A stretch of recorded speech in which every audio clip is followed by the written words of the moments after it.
Terdengar ya?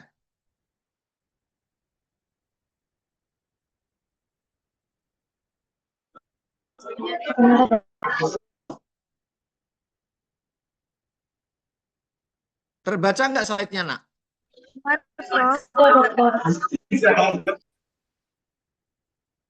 Kenapa? Terbaca, Pak. Oke ya. Saya ulangi lagi ya. Ini antrak, ini oke sudah. Ini tadi saya terangkan yang ini yang bedanya. Kalau ensotik ya, bedanya ensotik.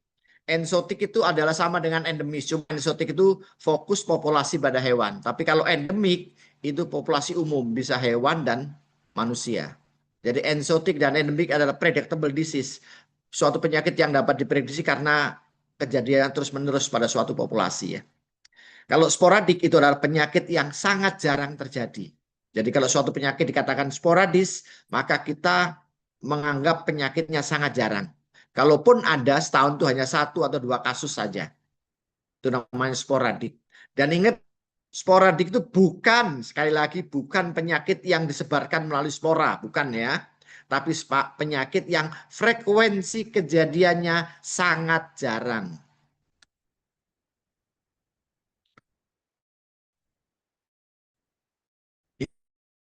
Ini ada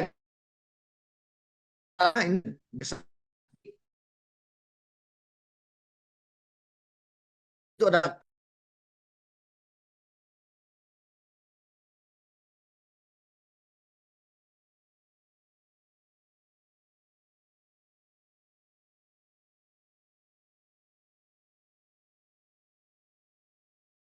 pada media blood agar terjadi kaput medusa. Jadi kayak orang yang rambutnya apa gembiak-gembiak kayak keribu gitu ya.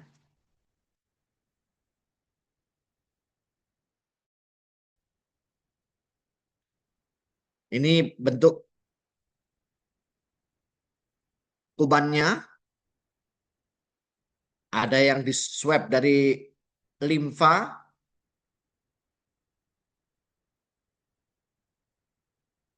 Gambarnya ya. Distribusi geografis di seluruh dunia. Di Indonesia yang dinyatakan sebagai daerah endemis ada 10 ya. Alhamdulillah Jawa Timur belum termasuk daerah endemis. Jadi kita harus hati-hati untuk mendatangkan sapi dari luar Jawa Timur ya. Karena Jawa Barat dan Jawa Tengah itu adalah endemis. Ini peta distribusi geografisnya. Yang hiperendemis, yang merah itu ya India hiperendemis ya. Tapi kalau Indonesia termasuk endemik.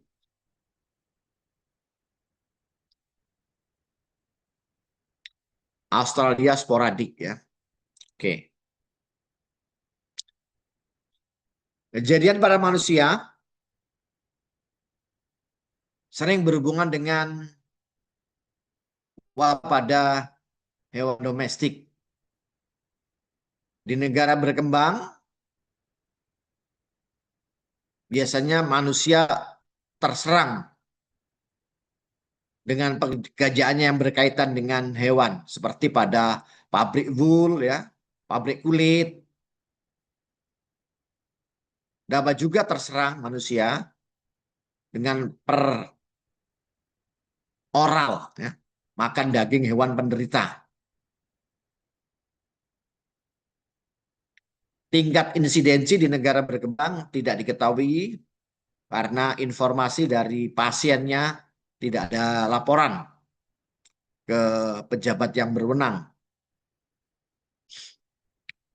Dan sering sekarang ini antrak dijadikan sebagai senjata biologis ya, bioterorisme.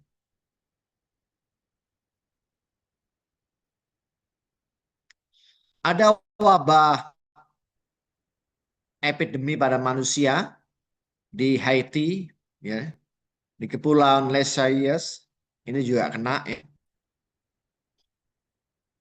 Kemudian daerah enzotiknya Dari sporadik menjadi epidemik karena infeksi melalui peroral mengkonsumsi hewan penderita antrak. Kapan kejadiannya? Tahun 78 itu ada di Mali, Afrika, kemudian di Senegal sampai 237.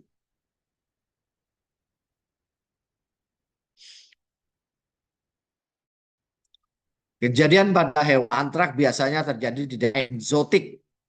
Eksotik tadi sudah tahu ya, eksotik adalah predictable disease dengan fokus pada populasi hewan, di mana kontrol terhadap antrak tidak dilakukan dengan baik.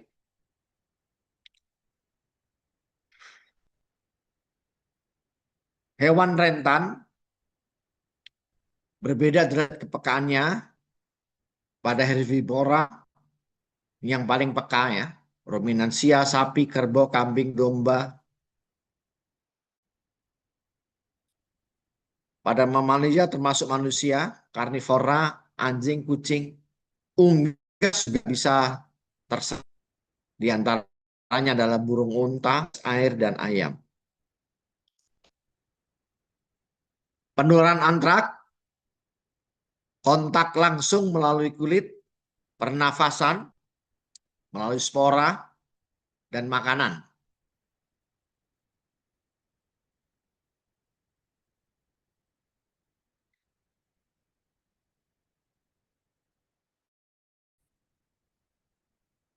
Gejala klinis pada hewan ya perakut atau apoplektik di mati mendadak.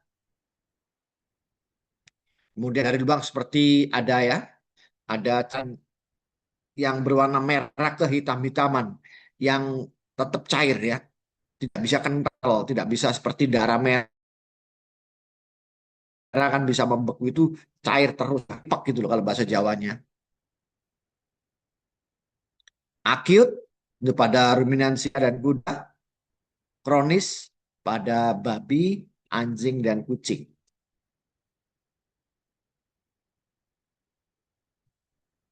Ini ada sapi mati karena antrak. Terlihat adanya perdarahan dari lubang alami, seperti hidung, mulut, mata, anus, vulva ya, keluar semua. Nah, ini cairan darahnya warnanya bukan merah menyala, tapi merah mendekati kehitaman. Ya, kayak merah kehitaman ya, dan cair, tidak bisa menggumpal.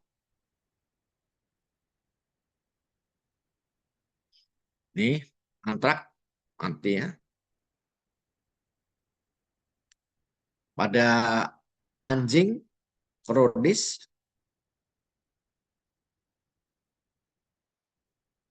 Gejala klinis pada manusia, masa inkubasinya 2-5 hari. Ada 3 bentuk, kulit, pulmoner, respiratorik, dan gangguan pencernaan atau gastrointestinalis.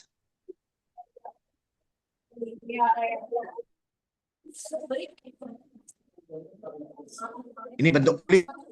Nah, bentuk kulit ini bisa dijadikan standar untuk mendiagnosis manusia tersebut terserang antrak atau tidak. Bentuk kulit ya, bentuk kulit saja. Yang bentuk lain tidak boleh melalui diagnosis.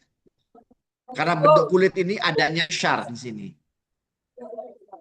SAR adalah patuk pneumonis khas untuk cutaneous trachis.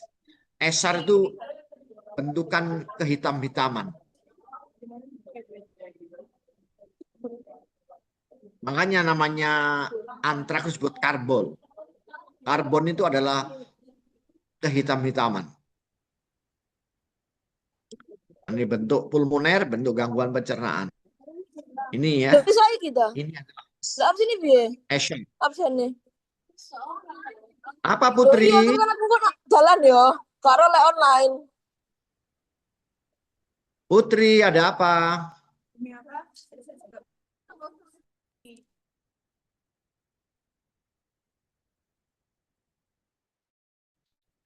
Ini adalah bentuk SAR. Ini SAR pertamanya kayak begini, dengan cincin ya di sekitarnya itu melentung. Nah, setelah Beberapa hari terjadi yang ini. Ini adalah gejala patognomonis untuk cutaneous anthracis. Dan ini bisa dijadikan standar untuk mendiagnosis terjadinya cutaneous anthracis.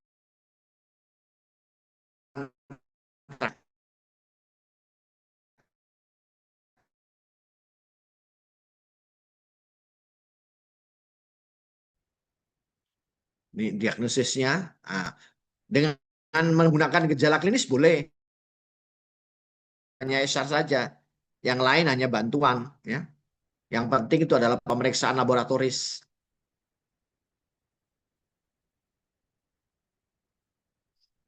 Pencegahan dan pengendalian saat wabah, injeksi antiserum,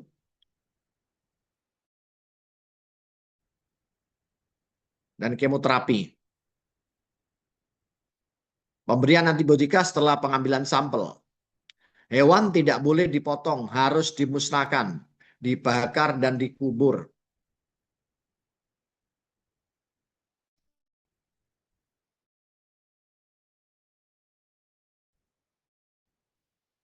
Disnak dan pemendasan.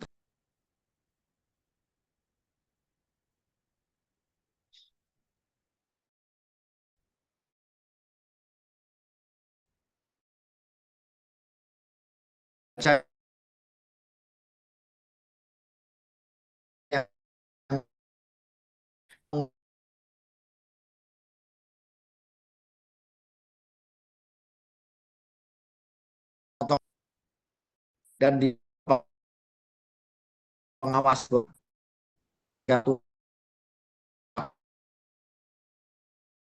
lihat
kena sarafnya.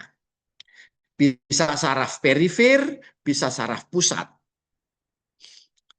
Pada kasus brusellosis yang disebabkan oleh Brucella abortus itu hanya menyebabkan undulan fever pada manusia. Sakit panas turun, atau Gibraltar, panas turun, Yang kayak begini, maka Brucella abortus bukan merupakan zoonosis prioritas. Tetapi kalau disebabkan oleh Brucella mellicensis, Ya, kalau Brucella merethensis, maka penyakitnya bisa menyebabkan meningitis pada manusia. Begitu menyebabkan meningitis pada manusia, maka ini dikategorikan penyakit yang punya efek parah pada manusia. Maka brucellosis yang disebabkan oleh Brucella melitensis itu adalah brucellosis yang bersifat zoonosis prioritas. Oke ya. Jadi paham nanti kalau brucellosis kok ada yang zoonosis prioritas yang disebabkan Brucella melitensis. Jadi kalau pada manusia udulan fever, enggak masalah. Ini udulan fever tanya panas, habis itu turun, panas turun. Malta fever itu sama dengan udulan fever, panas turun, panas. Nah, ini penyebabnya adalah Brucella abortus. Ini Brucellanya ya. Gramnya gram negatif, merah. Nah, ini yang melitensis.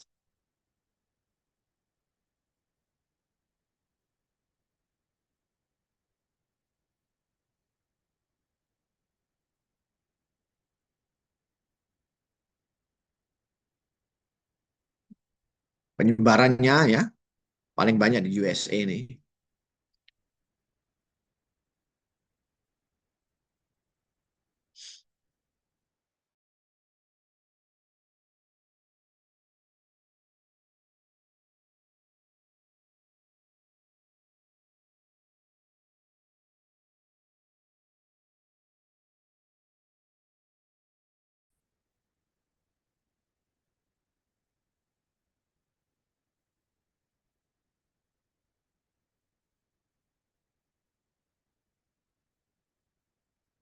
Yang gejala klinis pada hewan, gejala klinis pada manusia,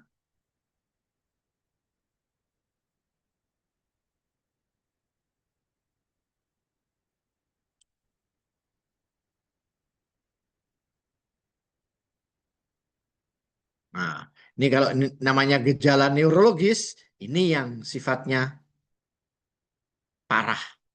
Maka Brucella yang menyebabkan gejala neurologis, terutama dari Brucella melitensis, termasuk kategori zoonosis prioritas. Tapi kalau bentuknya undulan, Brucella abortus bukan merupakan zoonosis prioritas. Oke, ini baca aja nanti. Sumber penularan susu fetus ya.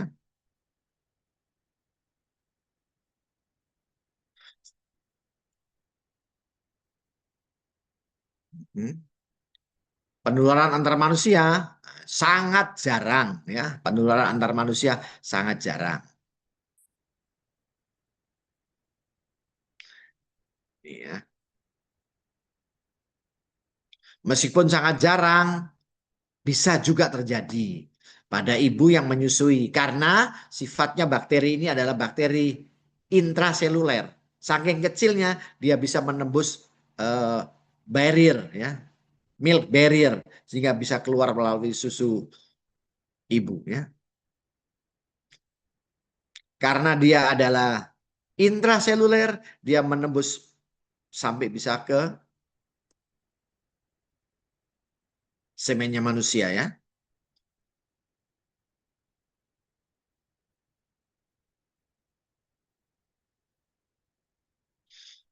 Oke, direct kontak per oral infected ya, exposed animal.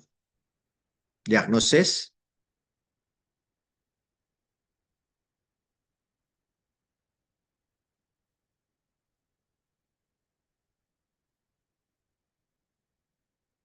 Rose Bengal test CFT.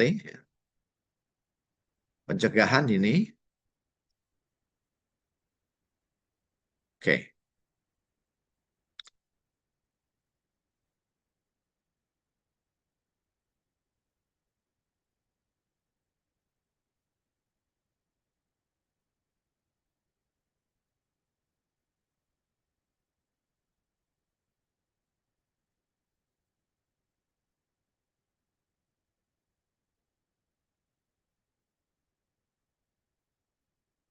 Campylobacteriosis ya. Ini penyakit biasanya banyak terjadi dari unggas ini ya. Campylobacter jejuni atau Campylobacter coli. Tapi yang paling punya public health important itu adalah yang jejuni. Nah, kalau saudara-saudara ini nanti hanya 3 slide-nya. Kalau saudara perlu pendalaman tentang Campylobacteriosis, sudah saya siapkan buku saya ya. Ini buku sudah saya kirim ke Komting, buku soft file untuk diedarkan, untuk menjadi buku referensi ya, dibaca supaya nanti saudara mengerti apa itu Campylobacteriosis. Dan sekarang Campylobacter ini lagi in ya, lagi menjadi sesuatu untuk kedokteran hewan. Dan saya tidak ingin mahasiswa saya tidak mengetahui. Jadi kalau ada diskusi-diskusi tentang unggas sekarang, produk unggas-unggas, ini Campylobacteriosis ini dijadikan sebagai bahan acuan. Ya. Maka saya menerbitkan buku untuk dipelajari oleh saudara-saudara. Ya. Bukunya sudah saya share secara online ya, sudah saya kirim ke Komting untuk diedarkan. Ini bentuknya gram negatif, batang bengkok, bakteri enteritik ya. Ini bakteri ini mudah mati, tetapi mudah menular ya.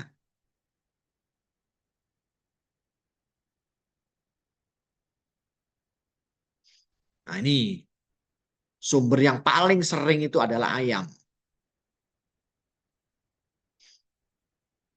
Diketemukan yang paling banyak di usus kecil. Di usus kecil atau di usus besar. Awal usus besar ya. Tapi penelitian saya di usus kecil ya, jejuni, itu sudah sangat banyak diketemukan ini ya, bakteri Campylobacter jejuninya ini.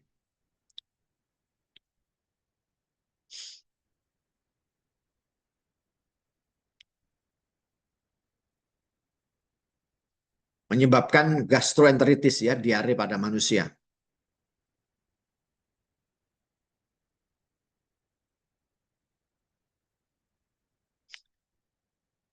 Yang terakhir, yang terakhir yang mana ini?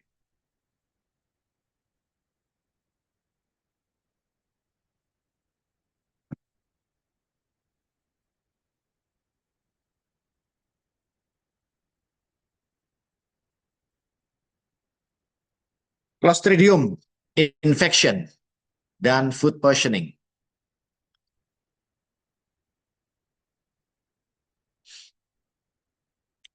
Ini yang pertama ada 3 spesies yang merupakan spesies penting yang dapat menyebabkan penyakit pada manusia. Adalah yang pertama Clostridium perfringens, ini foodborne.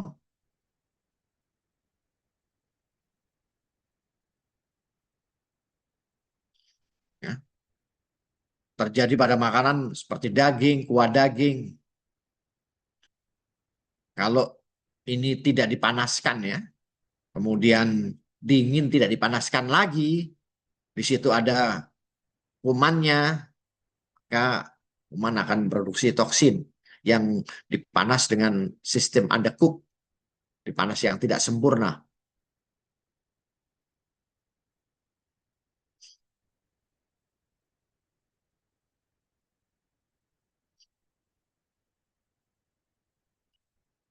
Ini yang perfringens, toksinnya ada macam-macam, ada 5 macam.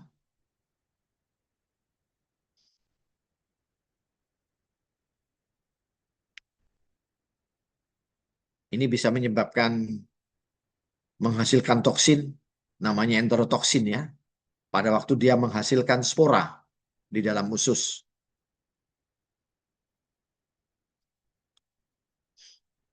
Ini ada tipe A, tipe B. Tipe A itu ada di mana-mana ya, ubiquitous. Ubiquitous itu ada di mana-mana, anywhere.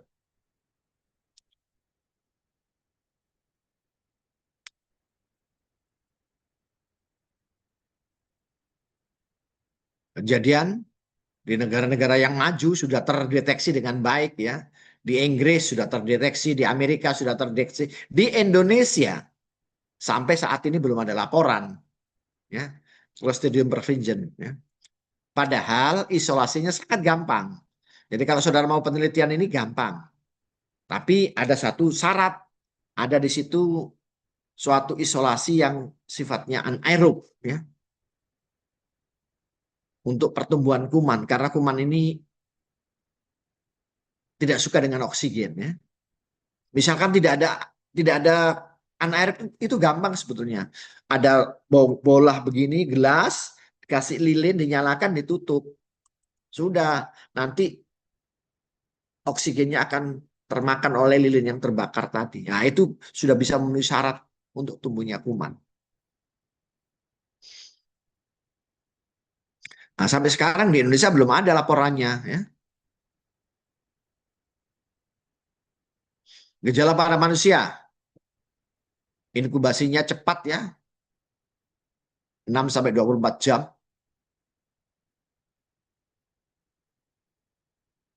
Kram perut ini. Kemarin, beberapa hari yang lalu ya, ada kejadian. Kayaknya orang ini keracunan perfringen di daerah tempat saya ya. Diare pagi, kemudian malamnya sudah pass away ya, sudah meninggal. Ini karena kejadian pada manusia, saya tidak berani untuk mengambil sampel pada diarenya. Tapi saya lihat memang gejalanya ini adalah keracunan Clostridium perfringens. Cuman karena itu kejadian pada manusia, saya tidak punya kewenangan ya untuk melakukan diagnosis.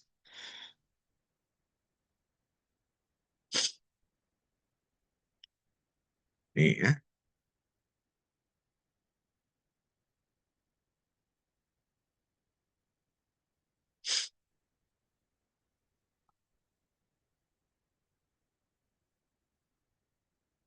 Jadi pada Clostridium perfringens ini khasnya ya, terjadi yang namanya necrotic enteritis. Necrotic enteritis itu adalah gangren lokal pada usus kecil terutama jejunum. Dan baunya khas. Bau yang sangat bau. Jadi kalau ada diare, kemudian keluar bau yang sangat bau, itu ingat, ini kemungkinan nekrotik, terjadi gangren pada usus. Dan ini adalah gejala khasnya pada penyakit yang disebabkan Clostridium perfringens.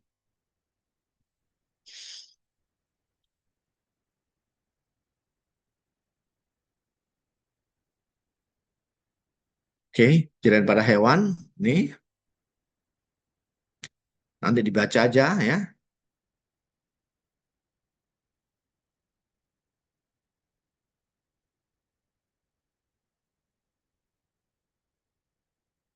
Gejala pada hewan ini, oke.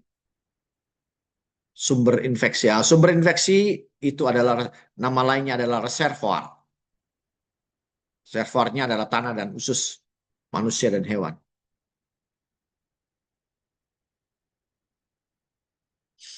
Manusia merupakan reservoir penting pada Clostridial food poisoning.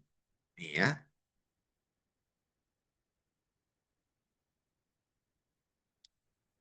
Oke.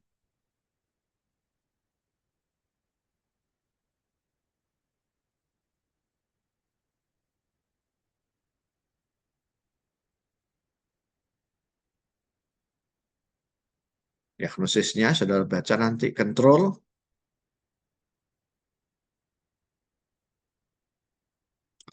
Nah ini yang penting yang kedua Clostridium adalah botulinum.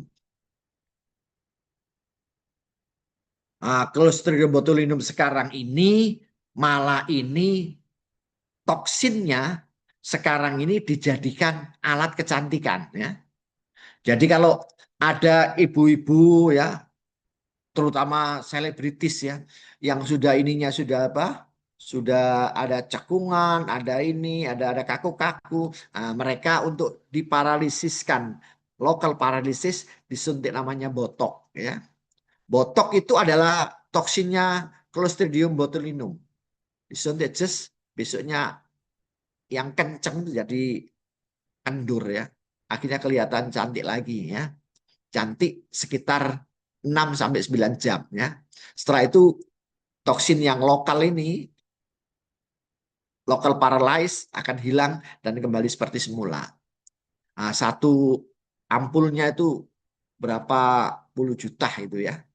Jadi kalau saudara-saudara nggak kepingin, yang terutama saudara-saudari ya, yang nggak kepingin cantik palsu, jangan menggunakan botok ini ya.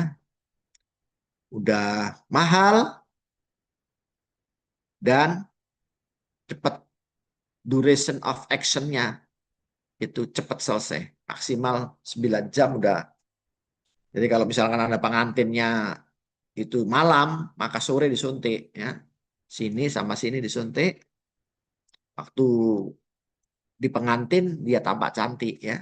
Pulang tidur, paginya ketemu orang, kembali lagi ya.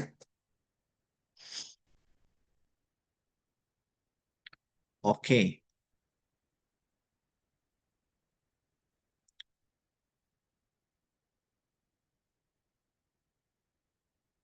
Ini etologinya, oke.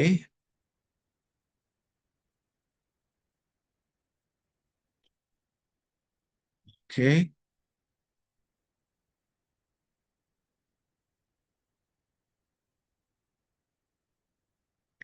Oke, saya pikir itu hari ini kuliahnya tentang 4 hal: antrak, brucellosis, campylobacter, dan Clostridium. Demikian saudara, untuk absennya kami persilakan kedua komting ya, kelas C sama kelas D secepatnya ke tempat saya. Saya akhiri, assalamualaikum warahmatullahi wabarakatuh. Waalaikumsalam.